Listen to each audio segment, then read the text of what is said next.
Welcome back, squad. Thank you so much for tuning in to another episode of Full Ride, the college recruiting podcast. And it is officially time for me to say Happy New Year.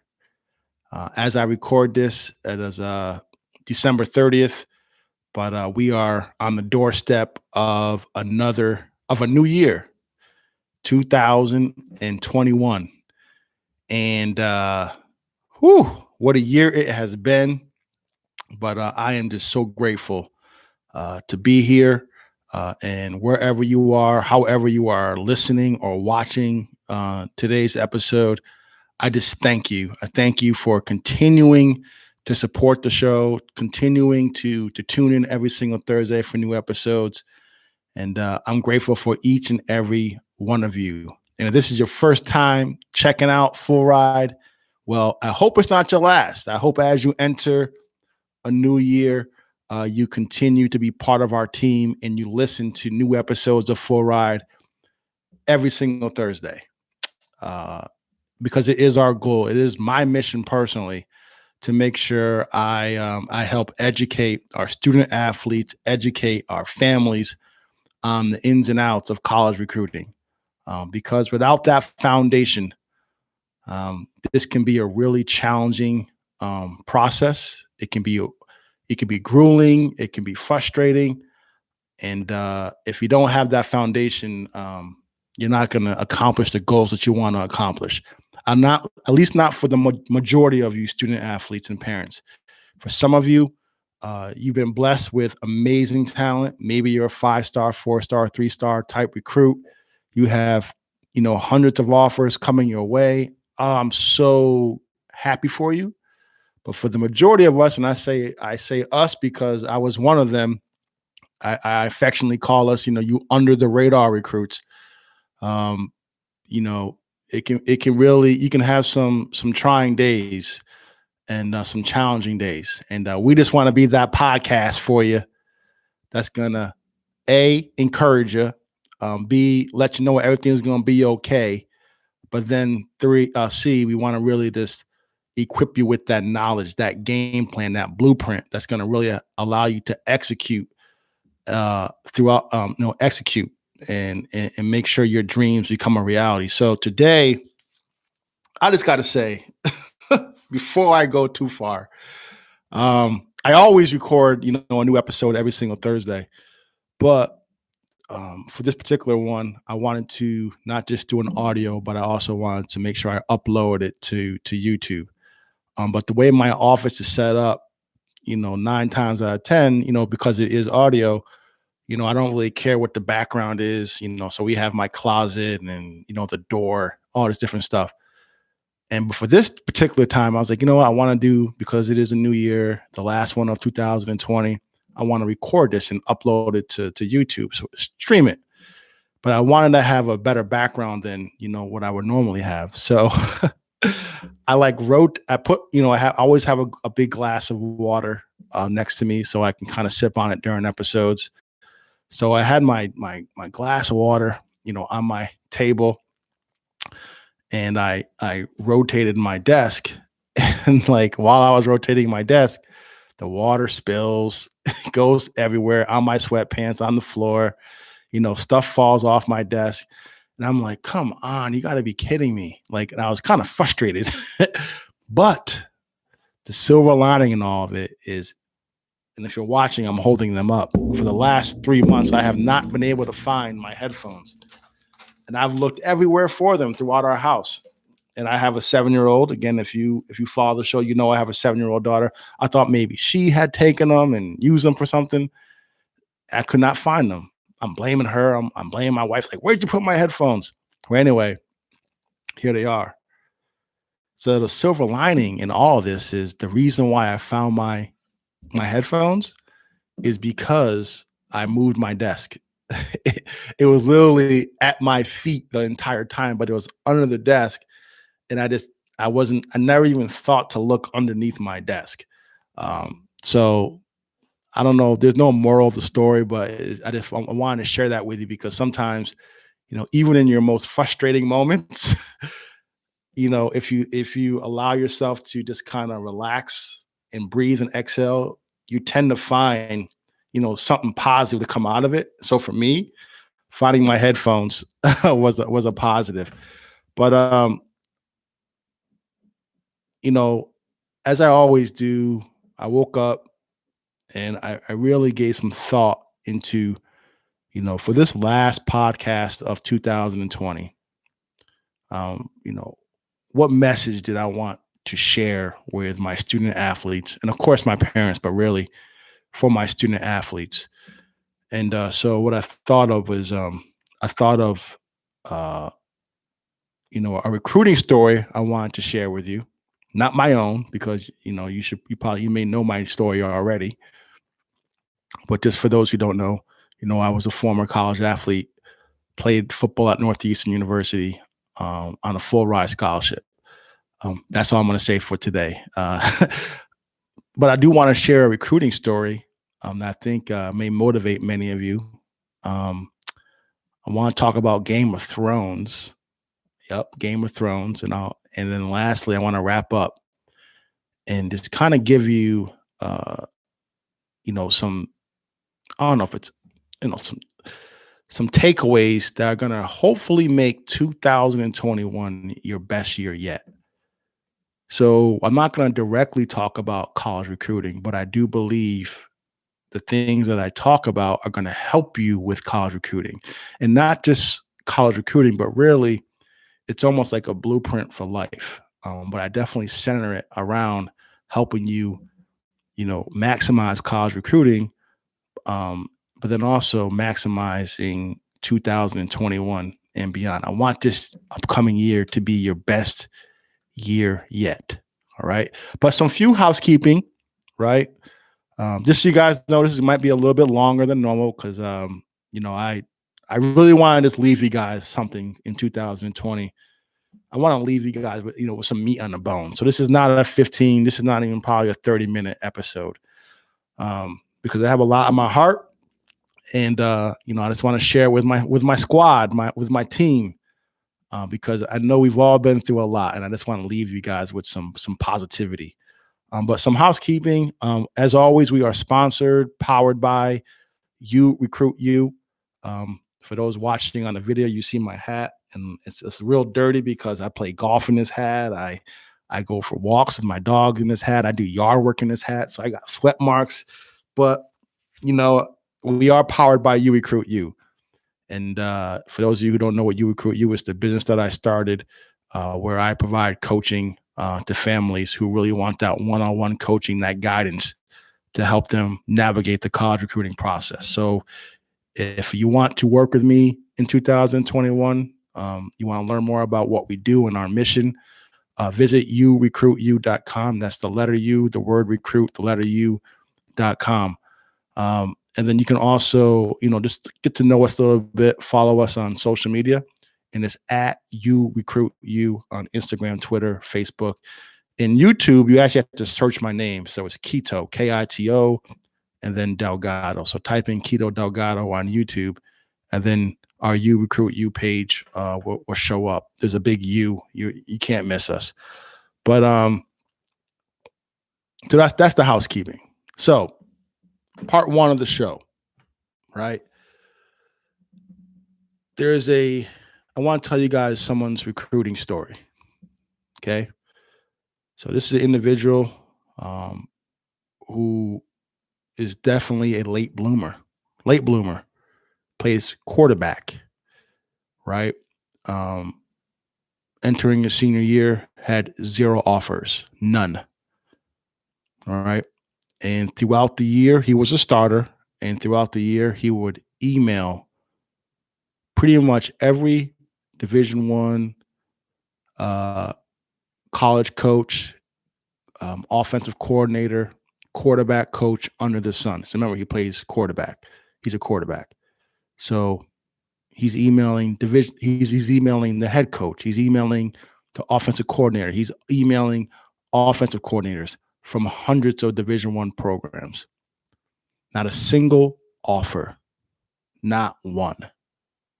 And many of you may be in this same exact situation that this individual was in after his senior year, after your senior year.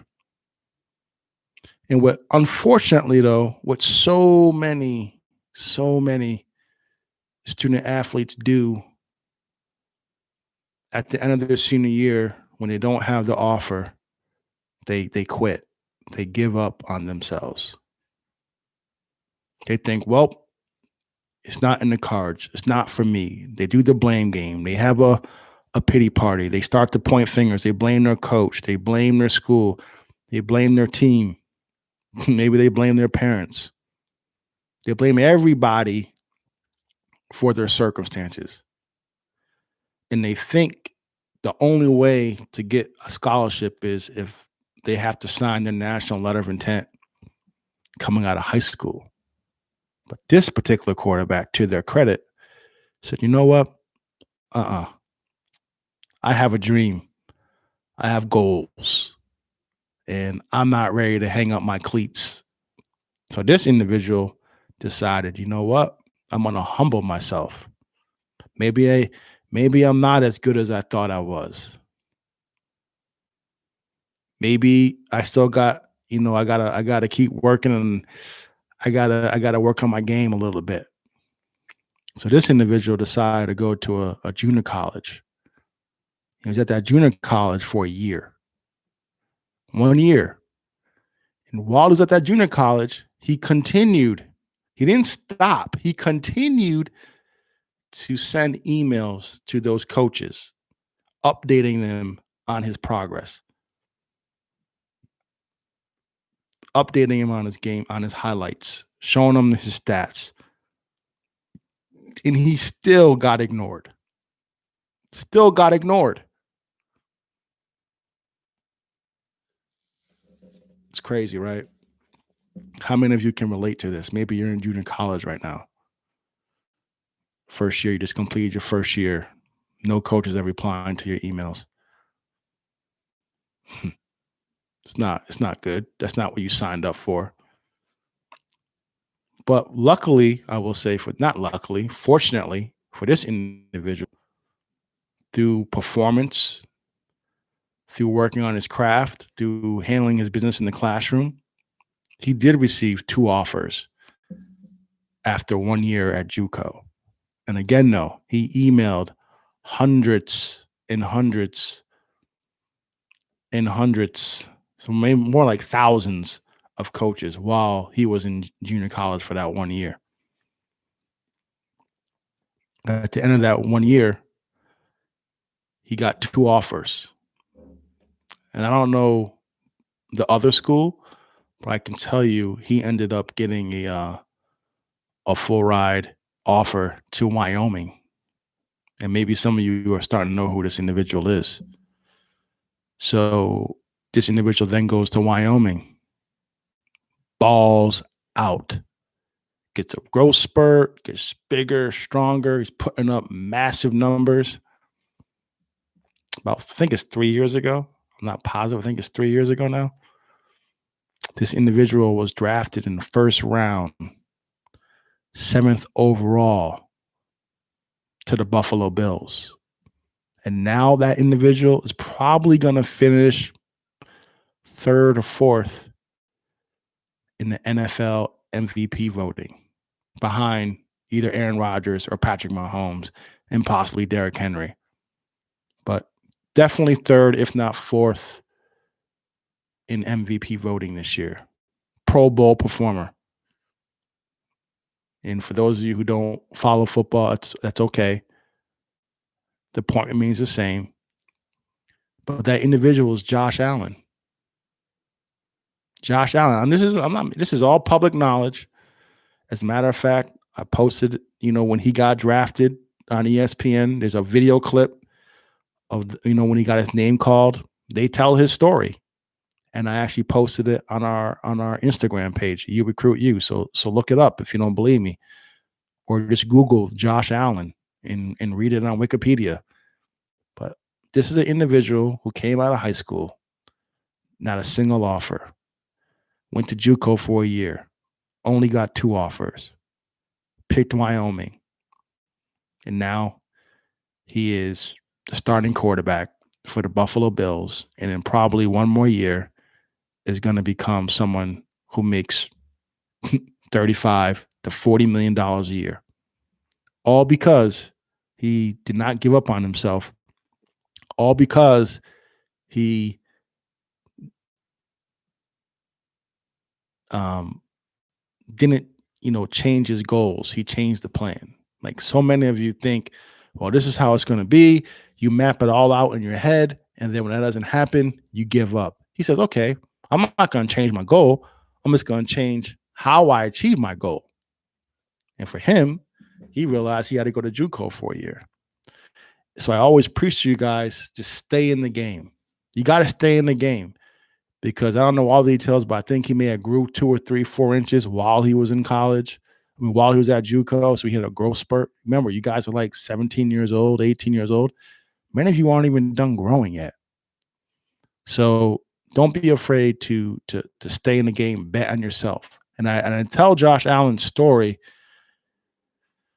because I just know with 2020, recruiting has been extremely challenging for many of you, particularly, you under the radar recruits. Maybe you didn't even have a season. You didn't even get to play. She's like, I have no tape. I came in like there's nothing you can do. Like that's not your fault, but that's your reality. So you can either quit and say it wasn't meant to be, or you can just say, okay, let me call an audible, let me call a timeout, and let me change plays and create another path. So I want to tell you Josh Allen's story. Second, so I'm on a text thread with my friends. I have about 10 of us from college, all my college friends. And we cover everything on our thread. I'm not going to get into details. This is a PG show, but we cover everything from under the sun, right? So, but the show Game of Thrones somehow gets brought up, and all the guys are talking about it, and I don't know what they're talking about. So I say, I was like, quick question: am I the only one who has not watched a single episode of Game of Thrones? And they're like, I mean, all the text that came back, it was crazy. They're like, what? You've never seen Game of Thrones? I'm like, no, I never seen Game of Thrones. But anyway, after about an hour, 2 hours of bantering, going back and forth about how great the show is, I said, guys, all right, I get it. You guys love the show. I'll give it a shot. I'll give it a try. So I watched the show, and I don't want to give away anything for all of you who may be considering watching Game of Thrones, but I will tell you that there is on the first episode, there's the name of the first episode is Winter is Coming, right? Winter is coming. And the gist of that is that, everything may be going well.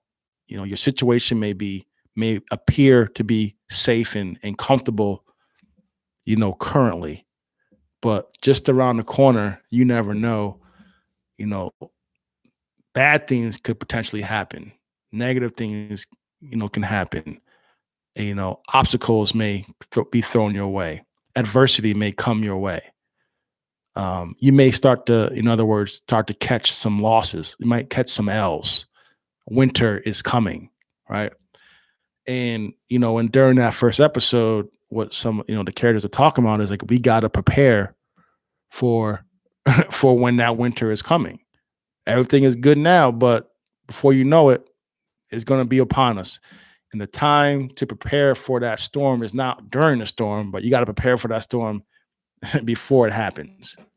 And I just think 2020 maybe caught, that's kind of like winter is coming for many of us, where we just weren't prepared as individuals, as families, as employers, as entrepreneurs, as a government, whatever the case may be. Not making this political at all. But bottom line is we weren't prepared for winter, right? And I just want to, encourage all of you to always just remember that, right? Just remember that winter is coming. Student athletes, recruits. Remember that I'm not saying be stressed all the time and worry all the time. No, that's not what that means. But it just means that you gotta develop a mindset. You gotta develop, almost like a level of a mental fortitude. You got to equip yourself with body armor to prepare yourself for those dark days. Because if you're prepared when they hit, I'm not saying they're not going to be challenging for you, but you're able to just bounce them off, right? You're able to just keep moving. You don't get stopped and you don't get stuck in your tracks, right? So I've thought about that when I was thinking about, how do I wanted to talk about today's episode and what can we do to make 2021 our best year yet, right? How can we make 2021 our best year yet? And again, this is going to help you with your recruiting. Don't get me wrong, but it's also going to help you with this life. Like bottom line, because I know some of our parents listening to this too, and by no means am I trying to preach to you, but I think maybe some of you may hear some of this and say, you know what, this is helpful. I hope it is. But I'm really talking to my young, high school students and even college students who may be going, who maybe you're in college or you're going off to college. I just kind of wanted and these are just some things that I jotted down, and I'm even going to try to not try to, I am, right? Forget trying. Trying is nice, but you got to actually execute. So I am going to do this for myself, even. So, but what can we do in 2021? What action steps? How can we prepare ourselves for the dark days, but also set ourselves up to have successful days? And I think these are the types of things that, I'll be honest, growing up, weren't always, I don't think, taught to me on a consistent basis. It's more about be a good person, work hard, make good decisions. And again, I'm not poo-pooing any of that stuff, but I think we gotta drill down even more for our children, our student athletes, our athletes out there. And again, though, I think this translates to all walks of life. So I'm looking at my notes here. I have 12. And these are actually topics, when I do meet with teams, when I go and I do workshops, I actually, usually only talk about one of these things at a time. So I'm not going to drill down, on every single one of these too deep, because it will be like a 3-hour podcast. Because like I said, I normally do one or two, maybe three of these at a time, when I go to a school or when I talk to a team, it's like an hour speech or an hour talk. And I only highlight a couple of things based off of what they're looking for, which, by the way, that's something that we also do through You Recruit You, is we do work with athletic departments. We go to their schools and we do, workshops. So again, if you ever wanted to have me come in and talk to your team, whether an individual team or the entire, athletic department, I'm happy to do that. And again, you can just visit us at yourecruityou.com to learn more about our services. But, so I'm going to consolidate this for you. And I just encourage all of my families, as you guys listen to this together, just take notes. But beyond taking notes, try to execute on this throughout the entire year, right? You hear about this with resolutions, New Year's resolutions all the time. By February, March, resolutions kind of go by the wayside for the majority of Americans. I want this to be more, not of a resolution, but I want it to be more of a habit. And the quicker or the sooner our children, our student athletes pick up these habits, the better they're going to be, not just for the short term, but really throughout the course of their entire life. But so number one, and there's no particular order here, I kind of, as they came to me, I thought of them. But be purposeful. So number one, write this down, families, please. I want this to be a note-taking day, because I want you almost to write this down, then maybe hang it on your refrigerator, Hang it in your rooms, on your mirrors, in the bathroom as you brush your teeth, whatever the case may be. But I really want you to think about this. Write it on a small piece of paper and put it in your wallet. I don't care. But number one is be purposeful, right? And there's one of my favorite sayings is how you do anything is how you do everything, right? So basically, what this means is that you got to create a standard for how you do everything in your life, how you make your bed, how you iron your clothes, how you practice, right? Everything is done with a purpose. You're intentional about everything you're doing. Nothing is done half. I'm just gonna say it. I didn't want to use the word, but I'm gonna say it because my dad said this all the time to me growing up. Like, you don't want to do anything half-ass or haphazardly. But the word I got growing up was don't do anything half-ass, but be purposeful. And what I'll drill down even more is I'll give you a story. So it was just Christmas, right? Last week, and my daughter, she loves gymnastics and she loves dancing. And she asked for like a little balance beam, right? So we got her a balance beam on those, call it, it's probably 12 feet long and it's, I don't know, 2 inches, wide. And it's in our dining room, our living room right now. And right now, what she's been doing is she's trying to do a cartwheel on the balance beam, right? So she's doing a cartwheel, what she has is great, but then she wants to stick it on the balance beam, and it's a skinny, it's a skinny balance beam, and she keeps falling off of it. Um, or she'll get one foot on, but the other foot hits the ground, and obviously that's not what she wants. She wants to be able to do the balance. She wants to do the cartwheel, and then she wants to be able to stand up, and pose, and she wants to stick it. She doesn't want to fall off left or right, right? So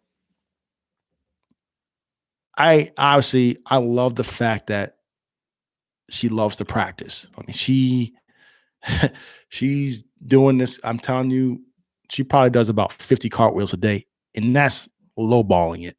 I mean, she'll just randomly bang out a quick 20, right? And so on one hand, I love just watching her do it, right? And I don't say anything to her. The first couple of days, it's a new toy. She's having fun with it. So I'm not gonna say anything. I'm just gonna encourage her to keep working hard, right? Keep going, keep trying, do your best, have fun with it. And she's loving it. But then what I realized over so the 25th, the 26th, the 27th, the 28th, it's all fun and games. And then I think on day 4 or 5, she falls, kind of bangs her hip on the ground. She cries for like 2 minutes. My wife hugs her, makes her feel better, that mom touch. She goes, like a minute later, she limps to the thing and starts it all over again.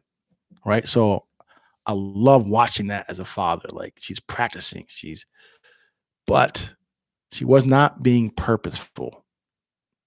She was doing a 50 to 100. I mean, she's like just rapid fire and like not even taking a breath in between reps. And she keeps going to the left, keeps going to the right, falling down. And she's just like, she's doing it over and over again, but she's not taking any time to gather herself, to really focus, to try to see like, what did I do wrong? Like, she's just doing it over and over again. And don't get me wrong, that's good. Repetition is definitely good. But then when you get to a certain level, when you're trying to achieve certain goals, you have to be very intentional. You have to be purposeful. You have to be maniacal with your training, right? So I told her, I was like, Lynn, do you know the difference between working hard and being purposeful?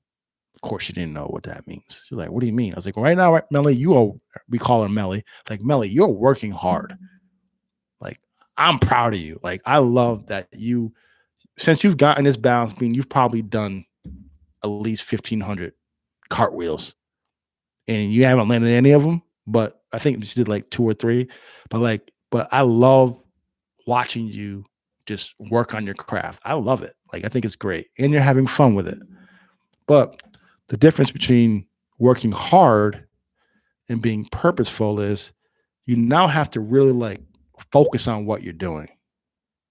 And you have to examine, why is it that I keep falling down? Why did I go to the right this time? Why did I go to the left this time? Why did I fall? Like, what am I doing wrong? So then you can correct it. And you got to do it the right. You want to practice doing it the right way over and over again. You don't want to keep practicing the wrong way. So being purposeful is just being very intentional and deliberate in how you approach your practice. And I'm not saying you got to do that right now because you're only 7. It's okay. But I'm just telling you, over time, if you really want to get better at this, I want you to slow down. It's better to do your absolute best cartwheels and only do 30 of them than it is for you to do 100 haphazard, just to do cartwheels, not focused cartwheels. So it's like, so slow down, take a breath. And my wife, she used to do gymnastics and stuff, so she knows, and definitely she knows more than my daughter. I was like, let mommy tell you what you did wrong in between reps so you can correct it. That's being purposeful. So I want all of you to be purposeful in how you practice, how you train in 2020, right? So when you go to the gym and you want to shoot jump shots, don't just shoot 1,000 jump shots, just shoot 1,000 jump shots. Yes, that's better than nothing, but really focus on, okay, I want to work on my pull-up game from the mid-range. I want to work on my three-point shots, my corner three-point shots. I want to work on my three-point shot off the dribble, off of pick, whatever. The sports, I can give you a million analogies and for different sports and positions. But whatever your sport is, I really want you to be purposeful when you do your training, right? Don't just wing it. But in addition to being purposeful, you also have to be, locked in, right? A lot of you, I see these videos on Instagram and on Twitter or whatever of you guys working out, and you're recording yourself. And I can only ask myself, well, okay, how many times did they like record themselves? And maybe you missed. So you took 10 shots, but you missed them, and you're like, reshooting it over and over again to make sure you get the video that actually shows you making the jump shot. So yes, you want to promote yourself and you want to show that work, but do that after you've already done your real workout, right? So get your real purposeful workout in, bang that out. And then for any type of, stuff you want to do for social media to help promote yourself to coaches, do that afterwards, right? While you're working, you got to work on your work and you have to be locked in. And this goes for everything, studying, writing a paper, doing your homework, whatever the case may be, focus on, what the task at hand, be purposeful in it, right? So that's number one, be purposeful. And I'm not going to spend this much time on every single one of them, but that was one of my favorite ones. Number two is you got to create a vision for yourself, right? So write down your goals. It's pretty simple, but, I feel like many of you may say what your goals are, but you need to remind yourself on a daily basis what your goals are. So write your goals down, create that vision for yourself. So that's number two, create a vision for yourself, write your goals down. Number three, put it on a calendar. Put it on a calendar. Dedicate time for certain tasks. Block it out. Right? You got to look at your calendar. It's going to keep you on task. So everything that you plan on doing for the day, put it on your calendar. Block it out. And this is a life skill right here. I have a friend. He's a superintendent of schools for a very large school district here in upstate New York. Extremely successful. He's been named New York State Superintendent of the Year. I'm telling you, he taught me this. He's like he's a big brother / mentor to me. But I swear, whenever we get together, like I said, I stop by his house, wherever we see each other, and we say, hey, let's get together. Let's go do happy hour for some, let's do happy hour together, some drinks, have dinner together. he immediately takes out his phone, and I look at his phone while he's pulling out because we're trying to sync up our dates. And like almost every minute of his day is accounted for. Now I'm trying to get to that level. I'm not there yet, being fully transparent. But like every minute of his day is calculated. It's on there. And he told me, he's like, if it's not on my calendar, it doesn't get done. So once it's on my calendar, it's a priority. It's going to get done. And he'll put happy hour with keto Friday, and it's a month away, from 6 to 8. He'll put it on his calendar. And then he has his kids, activities. He has his school responsibilities, family responsibilities with his wife, whatever the case may be, conferences. He has every single thing on his calendar. So you need to have your day mapped out. And students, you guys all have cell phones now. There's no reason why you can't put your day mapped out on your cell phone. You don't need mommy and daddy to do that. It's going to help you with your time management, but it's also going to help you get tasks done because on your calendar, you're going to get notified. It's going to be on your calendar, right? So create a vision for yourself, write your goals down. But then number 3 is put things on your calendar, right? Number 4, I've said this many times, but control what you can control, right? Control what you can control. It's pretty simple, right? Straightforward. Because there's so many things that we just have no control over, guys. And so wasting time worrying about it, stressing about it, does you no good. Just focus on what you can control, your attitude, your effort. That's all you control. And how you deal with success and how you deal with adversity. Never get too high, never get too low. But control what you can control and execute on your goals, right? Number 5, keep the main thing the main thing. Keep the main thing the main thing. I think a lot of you get distracted. It's easy to get distracted on so many things, but if you always keep your goals the main thing, which you keep what you want to have accomplished as your North Star, if you will, your guiding light, you won't succumb to peer pressure. You won't succumb to distractions. You won't make poor decisions because you're keeping the main thing, which is your goals, what you want to accomplish this year, 2 years from now. You're keeping that the main thing. So keep the main thing the main thing. And don't try to spread yourself out too thin. You can't be everything to everybody. Right. And I'm talking mainly to my upper class and my juniors, my seniors. Your main thing for many of you is I want to go to college. I want to play sports in college. That has to be your main thing. That has to drive every decision that you make. So keep the main thing the main thing. Number 6, consider playing another sport this year. Keep playing your main sport. I'm not saying replace it. Keep playing that sport, but try another sport as well, because it's going to actually help you with recruiting, because coaches love recruiting multiple sport athletes. But also, it's going to help you, prevent burnout. But it's also going to, maybe develop other skills for your main sport. So it's actually going to help you. It's going to strengthen you. And then 3, though, you never know, that main sport, that second or that third sport that you decide to play, just to try out, that could be the sport that you end up going to college to play for. That was me. I always played basketball. And then I tried, I had a love-hate relationship with football. And I went back out for the team my junior year. And that's the sport I got a full ride in, not basketball. So consider playing a second or a third sport this year.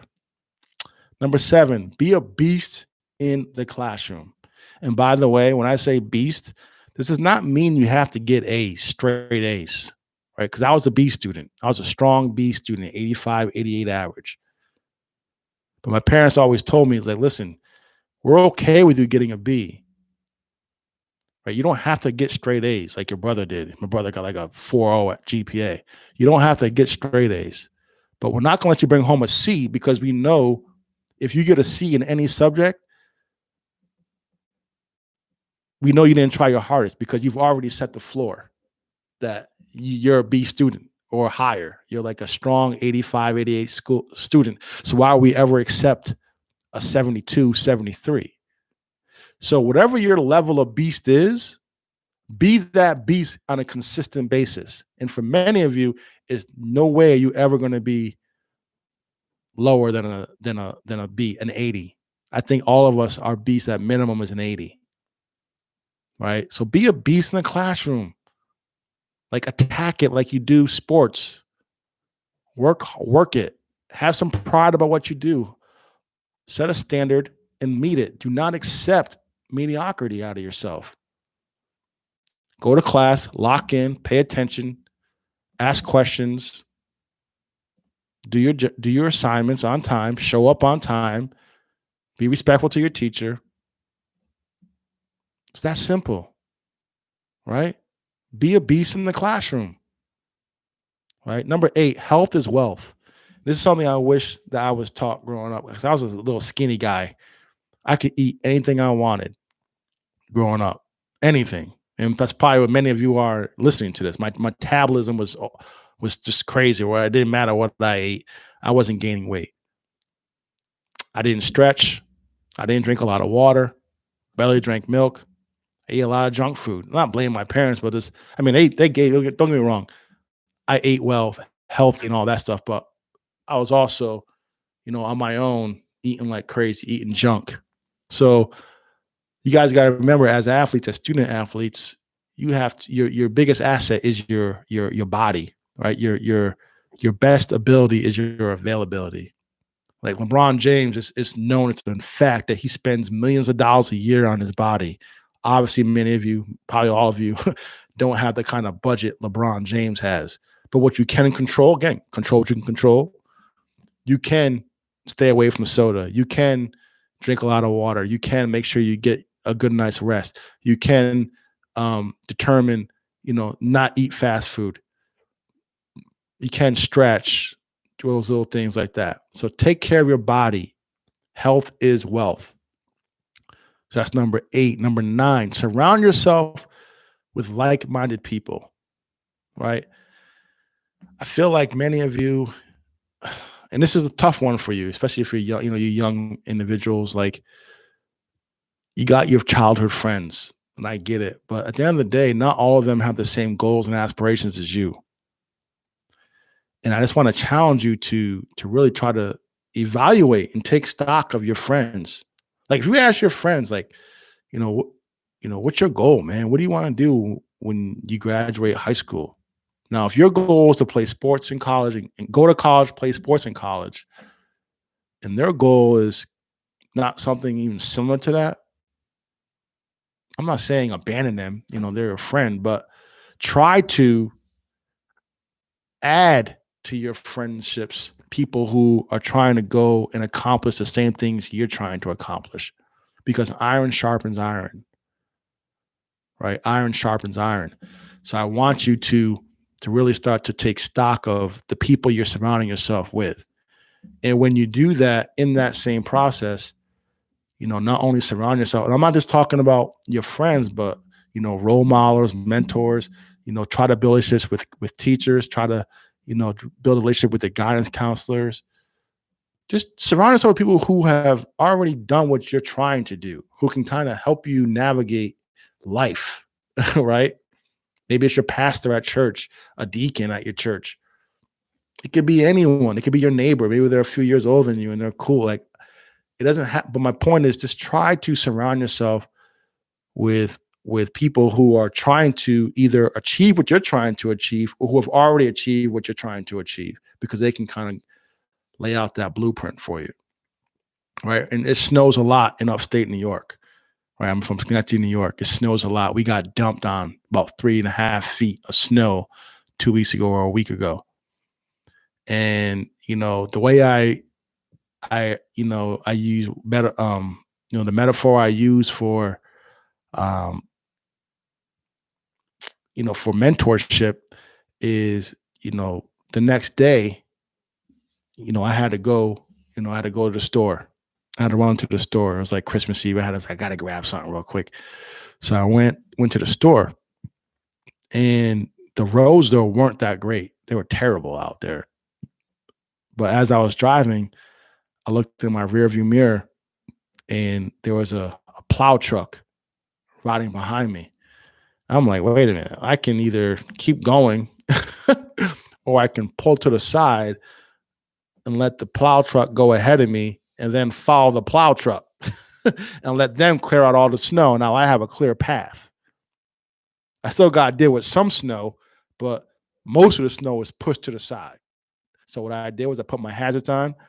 I moved to the right, let the snow plow go in front of me, and then I turned my hazards off and I drove behind that snow plow truck until I got to my destination. Many of you guys need to pull off to the side right now and you need to find obviously your parents, mom and dad, but then maybe it's a coach, maybe it's another mentor, it's a teacher, it's a guidance counselor, it's somebody who has been through some things that you have not yet experienced and you need to lean on their wisdom. So pull off to the side, let that plow truck, let that mentor clear the path for you a little bit. In other words, don't be afraid to ask for help in 2021.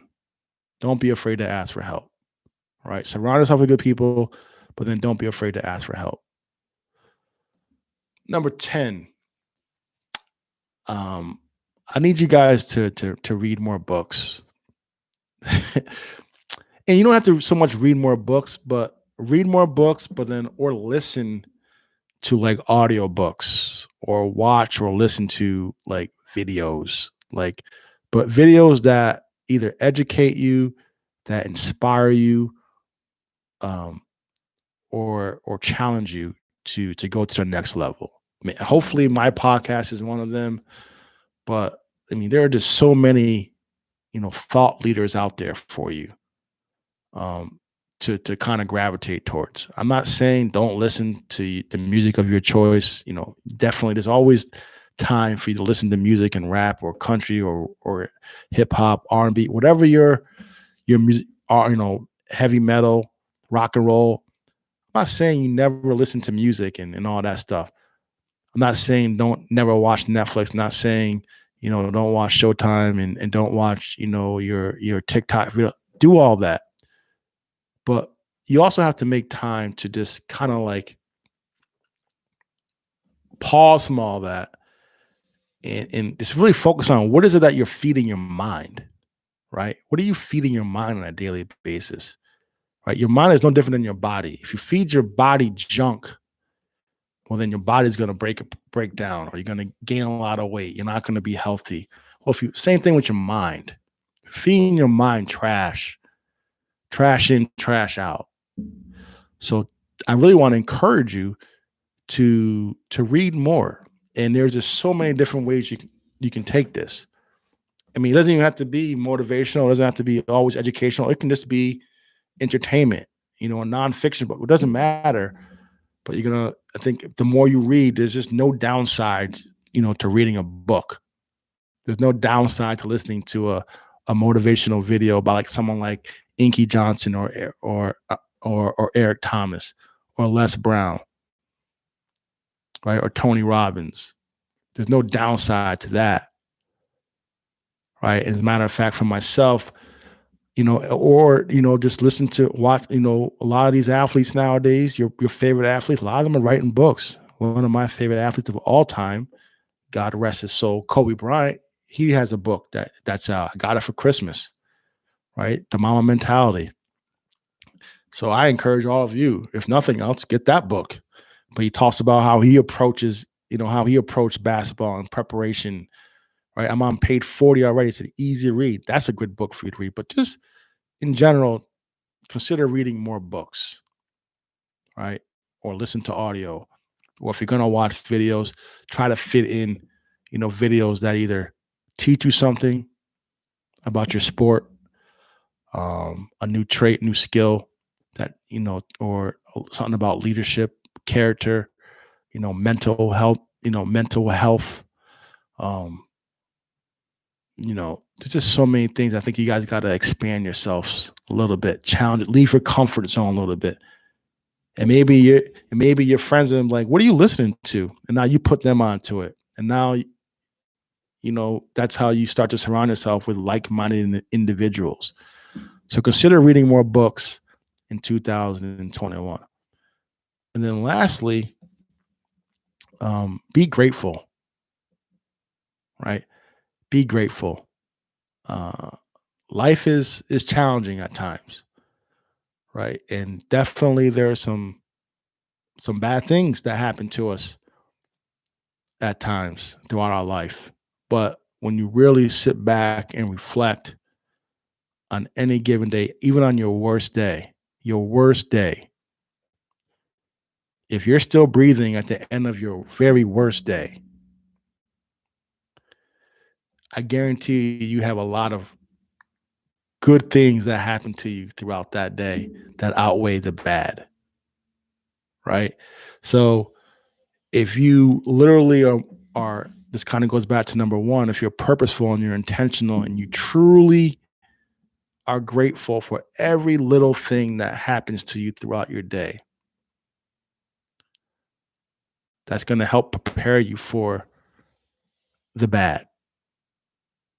So like maybe you I don't know all the examples. I'm not going to bore you with all the details with a long story, but my point is I just feel like we always focus so much on what we don't have, what didn't go our way, and where we lose sight of the positive that came in our way. And again, it's a very, very, very small example, but I'm telling you, I said, you know what? I want to record this live. So I moved my desk. And in moving my desk, I spilled my glass of water. It went on the floor, went on my sweatpants, on my desk. I was annoyed. I was not happy. I knocked some stuff down. And I was like, come on, what is going on? And then as I was cleaning everything up, cleaning up the water and everything and picking up, my pictures that had fallen over, and I looked down, my headphones were there, which I have not been able to locate for 3 months. And I was truly grateful in that moment for, I'm so glad I found my headphones. And it's such a small thing. But just imagine if you do that with every little thing that happens throughout your day. I'm so grateful to wake up. So grateful if you take the bus to go to school. As a matter of fact, before we even get to the bus, I'm so grateful I have a roof over my head. I'm so grateful I have heat in my house. I'm so grateful the lights turned on. So grateful there was food in the refrigerator that I could eat before going to school. I'm so grateful I have money to buy lunch or make lunch. I'm so grateful the bus was on time. Or I'm so grateful my mom and dad were able to bring me to school. You're only up an hour. And just imagine all that. I'm so grateful I made the team. I'm so grateful that we had a good practice. I'm so grateful my coach took time to pull me aside and correct that mistake I was making. I'm so grateful my teacher is holding me to a high standard. I'm so grateful for, my mom and my dad, my parent guardian who sacrificed for me every single day. I'm so grateful for that coach that emailed me. I'm so grateful for the internet that allows me to fill out an online questionnaire. I'm so grateful for my SAT score. I mean, you can literally every single day, if you truly take time and take stock in your day and so many things that are going positive, they will always outweigh the negative. And I just think I need all of my student athletes out there, and even mom and dad listening. We all can be a little bit more grateful in our days if we're being honest. So be grateful in 2021, every single day. Even be grateful for the adversity that has come your way. Because if you overcame it, I'm guarantee you're a stronger and a better person, and maybe even a more humble person because of it. Right. So that's what I really wanted to share today. It was on my heart, and I really wanted to give thoughts like, how do I want to end 2021? And I'm telling you all, if you write this down, you look at it every single day, you execute on this every single day, when you look up, you're going to have your best year yet. And part of your best year yet is you're going to get coaches that reach out to you, that discover you, that offer you. Or if you're going into your senior year, maybe you become a starter or you make the team for the first time and you come off the bench and contribute. Who knows? Maybe you get hurt, but you're grateful that, you know what, it's only a sprained ankle and not a torn ACL. So I can rehab this and come back in 2 weeks. See, it'll definitely change your mindset, right? So in recap, be purposeful in everything you do. Be intentional with your actions. Create a vision for yourself. Write your goals down. Number 3, put things down on your calendar. Mark it on your calendar. Number 4, control what you can control. Number 5, keep the main thing the main thing. Number 6, consider playing a second or a third sport. Number 7, be a beast in the classroom. And again, it does not mean you got to get straight A's, but just bring that intensity. Hold yourself to that high standard. Number 8, health is wealth, right? Take care of your body. Drink water, stretch, work out, get bigger, stronger, faster, train. Get that sleep. Number 9, surround yourself with like-minded people. People who are going to hold you to a high standard, are going to bring out the best in you, but also make sure that you aren't afraid to ask for help when you need it. Right? Next one. Read more books, right? Read more books. What are you feeding your mind? So whether it's an audio book, whether you read it, or whether you watch it, but try to find those people who are going to pour into you online, if you will. I recommend, as a good starting point, since we do have so many athletes, read Kobe Bryant's latest book. And then lastly, be grateful. Be grateful. And with that, I'm grateful for each and every one of you. I thank you. I wish you nothing but the best in 2021. I hope 2021 brings you nothing but with joy, peace, happiness, and love, right? And love. But until next time, this is your recruiting coach, Quito Delgado, reminding you that college recruiting starts with you. What steps are you taking today to earn a scholarship tomorrow?